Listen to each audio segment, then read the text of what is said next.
Assalamualaikum warahmatullahi wabarakatuh. Hai teman-teman. Perkenalkan, nama saya Muhammad Fauzan Nuril Akbar. Saya berasal dari SMK Negeri 1 Muara Bengkal. Saya berasal dari kelas 11 OTKP 1. Nah, dalam video ini saya akan menjelaskan materi tentang kemasan produk. Mau tahu seperti apa materinya? Yuk disimak sampai habis. Yang pertama adalah pengertian dari kemasan produk. Dalam kemasan produk terdapat dua istilah. Yang pertama adalah kemasan dan juga pengemasan.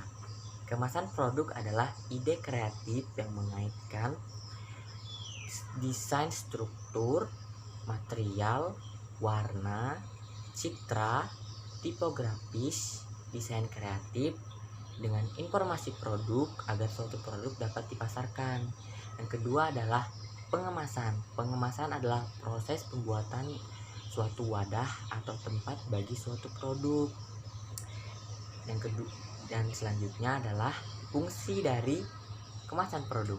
Fungsi dari kemasan produk yang pertama adalah fungsi protektif atau perlindungan.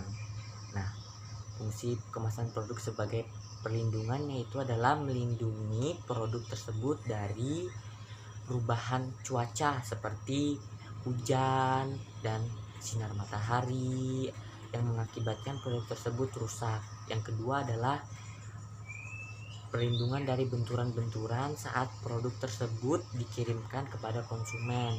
Dan yang ketiga adalah perlindungan dari pencurian agar barang yang kita terima itu aman dan bebas dari segala kerusakan. Selain itu, selain fungsi protektif, kemasan produk juga memiliki fungsi promosional.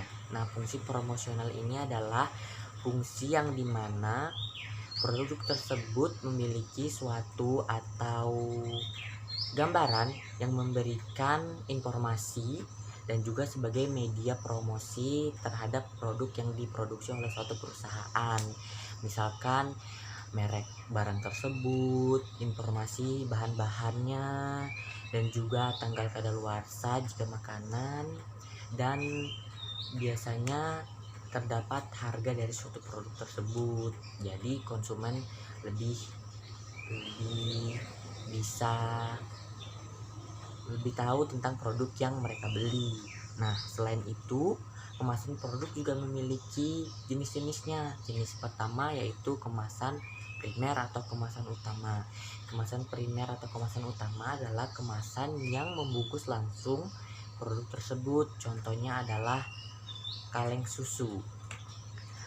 Yang kedua, kemasan sekunder. Kemasan sekunder adalah kemasan yang membungkus kemasan primer. Misalkan contohnya adalah karton yang membungkus kaleng susu, lalu kotak kayu sebagai tempat buah-buahan yang telah dibungkus terlebih dahulu.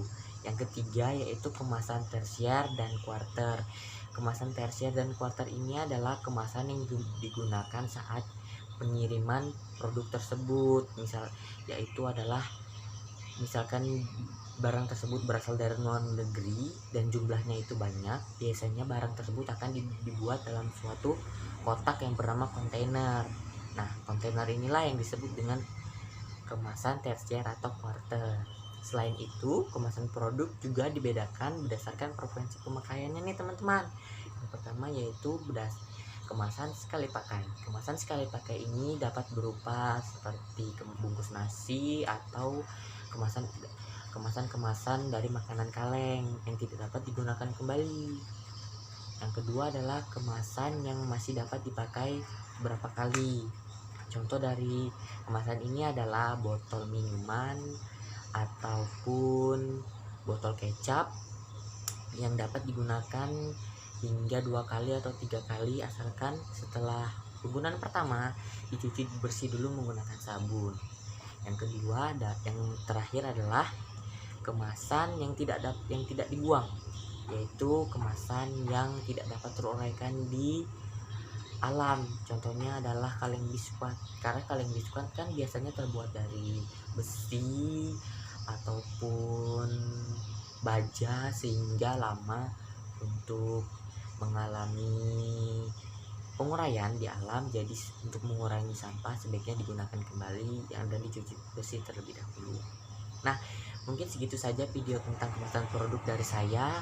Mohon maaf jika ada kata-kata saya yang salah. Saya akhiri.